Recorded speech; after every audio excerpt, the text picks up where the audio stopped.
Oke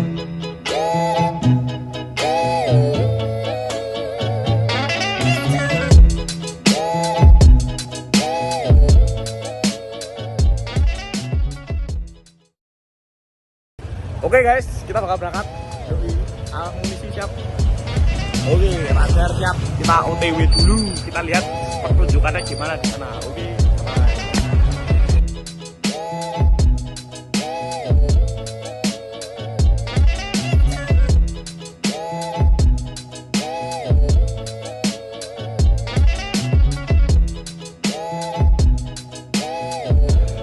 Oke, kita udah sampai tempatnya mas.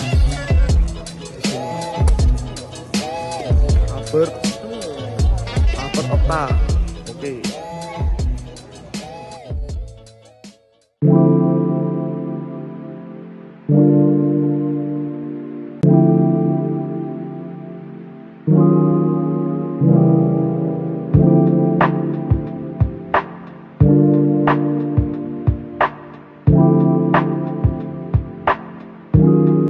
Oke guys, kita lagi nonton pertunjukan.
Tadi kesan dan pesannya kakak apa?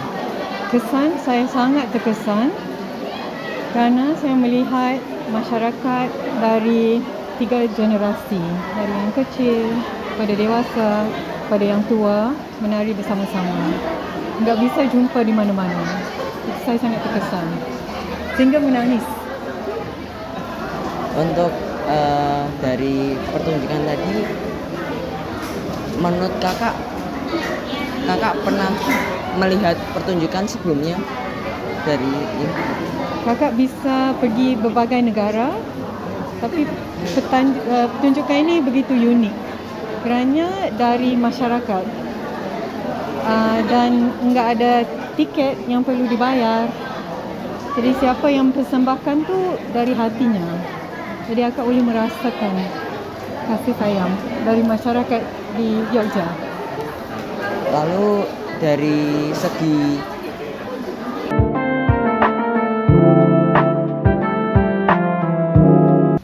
ya tadi dari segi pertunjukan tadi masnya tadi memerankan sebagai tokoh. Saya memerankan tokoh Raden Noroyono ketika dalam lakon ini dia membedah negari Dwarawati atau dia merebut negara Dwarawati, sehingga ketika berhasil merebut Dwarawati dia madeg Jumeneng Ratu atau dia menjadi raja di Dwarawati itu dengan nama Prabu Bathara Kresna. Jadi sebetulnya saya memerankan dua tokoh karena sudah melewati sebuah fase yang merubah identitasnya dari rakyat menjadi ratu. Oh iya, tadi kan sebelum pertunjukan tadi masnya menyatukan dari segi cipta dan rasa. Nah, masnya tadi penggambaran cipta dan rasa dalam pertunjukan tadi itu bagaimana sih? Saya asumsikan cipta yang dimaksud itu adalah fisik ya, tubuh ya. Jadi dari ketubuhan. Kalau dari ketubuhan ini pertama-tama tokoh Raden Noroyono itu adalah tokoh halus, tetapi dia memiliki sifat beranyak. Dalam artian dia itu seorang satria yang halus, tetapi tidak lalu lembah manah sekali gitu. Dia tetap ada rasa kepercayaan diri yang itu ditunjukkan. Jadi untuk pemahaman dalam wayang wong ya terutama ya itu kan namanya adalah wayang wong. Pertama-tama perlu dipahami juga dari dasarnya wayang kulit. Ketika melihat dari wayang kulitnya, Noroyono itu kan tidak menunduk tapi agak dangak. Nah itu juga menjadi salah satu acuan yang saya gunakan untuk mewujudkan cipta atau raga itu tadi. Karena misalkan biasanya saya menjadi Abimanyu misalkan. Abimanyu kan menunduk kalau dalam wayangnya. Tetapi ketika Noroyono saya mengusahakan untuk lebih dangak sedikit, walaupun tidak wantah seperti wayangnya, tapi dibuat berbeda. Nah, segi ciptanya ada di situ. Kemudian dari rasa itu munculnya salah satunya juga dari ketubuhan tadi, betul mas ya? Nah, dari ketubuhan itu dan juga karena di sini kebetulan ada pocapan. Pocapan itu adalah dialog atau percakapan.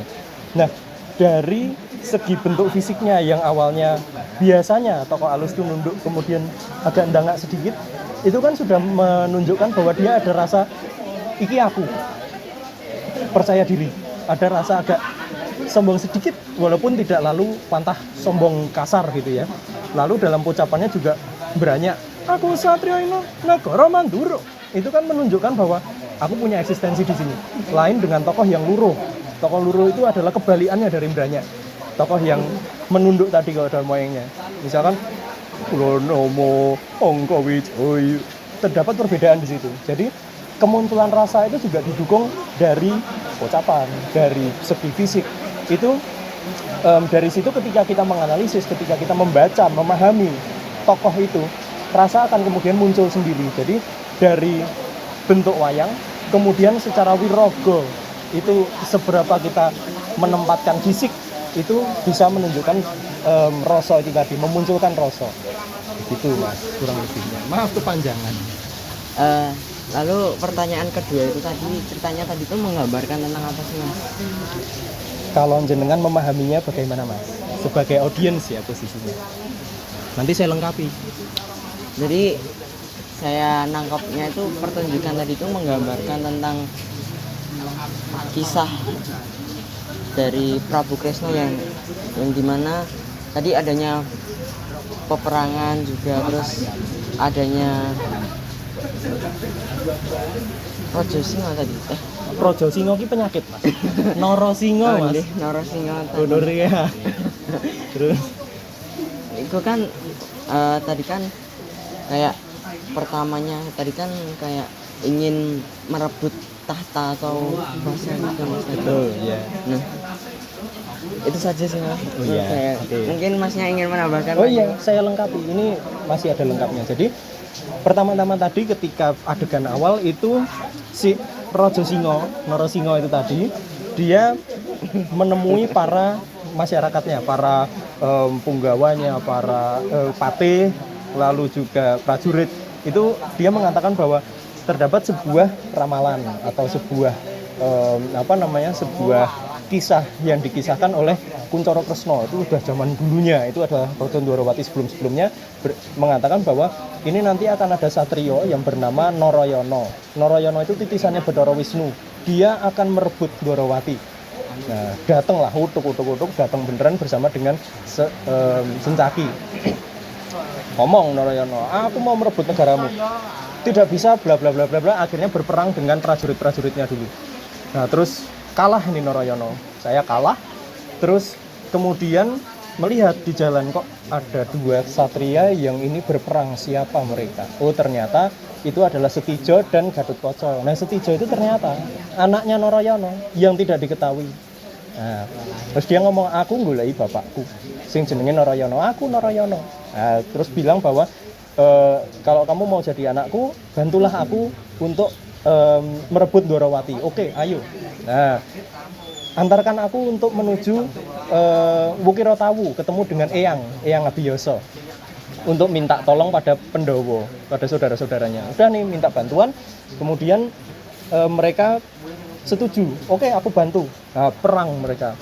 Si antara Pandhawa, Narayana dengan para Pandhawa dengan Raja Singa tadi.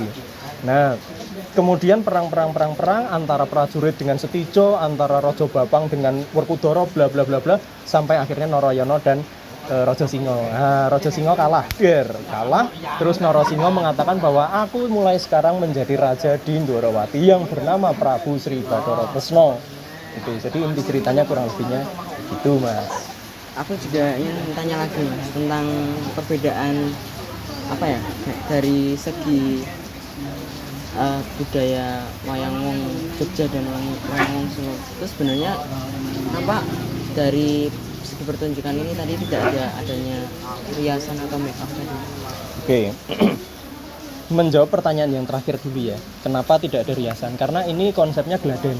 Dalam artian di sini konsepnya adalah tidak berbusana secara utuh. Karena kalau utuh kan ada irah-irahan dengan ya Mas ya, pakai irah-irahan, kelaba, kulitan lah. Itu pakai seperti itu. Tapi karena di sini adalah konsepnya geladen, bukan semua. Jadinya kita menggunakan cukup sonder, campur, terus jaringnya sampai curang, seperti sesuai dengan tokoh yang di pementasan. Tapi ini karena geladen jadi tidak lengkap, terus atasnya blangkon. Nah, itulah mengapa kita busananya hanya segitu dan tidak riasan. Bayangkan ketika blangkon tapi riasan, lucu Mas. Nah, jadi kita nggak riasan gitu. Lalu kemudian kalau bertanya soal perbedaan wayang wong Jogja dan Solo, kurang tahu gitu aja. Tapi yang kentara salah satunya itu adalah dalam Jogja itu kan tidak dilantunkan dengan lagu ya, ucapan salah satunya. Jogja kan tidak ada itu. Terus kemudian juga ekspresi Jogja tidak memunculkan sedih, itu tidak, tapi munculnya dari itu. Jadi munculnya dari rasa dulu baru ke ekspresi, bukan ekspresi dulu untuk menunjukkan rasanya terbalik. Nah, paling tidak yang saya tahu itu, kalau detailnya tidak tahu. Tadi pemaknaan Selasa Legen itu menurut Mas di pertunjukan ini. Oke, Selasa Legen itu sebetulnya adalah sebuah acara untuk memperingati Romo Sas, untuk mengenang Romo Sas. Romo Sas itu siapa? Nama sanggar kita adalah Yayasan Pamulang Beksa Sasminto Mardowo. Beliau adalah empu dari sanggar kami, sudah swargi. Nah, mengapa kami mengadakan Selasa Legen ini? Selain untuk mengenang Romo Sas, juga untuk mengingat bahwa beliau memiliki kiprah dalam tari klasik dari Yogyakarta, terutama saiki kuwi nesik mati. Nah, memiliki kiprah dalam tari klasik dari Yogyakarta ini. Jadi kita di sini tidak hanya orang-orang sanggar Pujo Kusuman saja, tetapi juga ada misal dari KBW, Krida Beksa Wiromo, lalu dari SMKI, lalu juga dari siswa Mang Beksa dan sanggar-sanggar klasik lainnya, yang itu mereka mau hadir untuk berkontribusi, untuk ikut nyengkuyung bareng-bareng. Jadi kami membuat Selasa Legen sebagai sebuah wadah juga sebetulnya untuk melihat bahwa tari klasik itu masih hidup loh. Ini masih ada regenerasi. Karena kalau dilihat tadi mulai dari sing tuwek nanti sing cah cilik-cilik itu hadir di sini dan mereka ikut menari. Itu yang menjadi tujuan kami tercapai karena kemudian melihat mereka ini ada harapan untuk tari klasik. Jadi di sini menjadi sebuah bukti bahwa tari klasik itu tetap ada, masih ada yang regenerasi, budaya kita masih hidup, nggak hanya dalam sebuah wacana, tetapi juga dalam prakteknya orang bisa hadir, nonton, melihat, apresiasi. Itu menjadi tujuan dari Swasolo Gen salah satunya, ya salah banyaknya. Tuh. Makasih ya Mas. Sama-sama, atas Mas. wawancaranya. Masnya namanya siapa? Oh ya, sebelumnya nama saya Albert. Lalu Masnya namanya siapa? Sudah. Belum Mas. Sudah. Belum. Jadi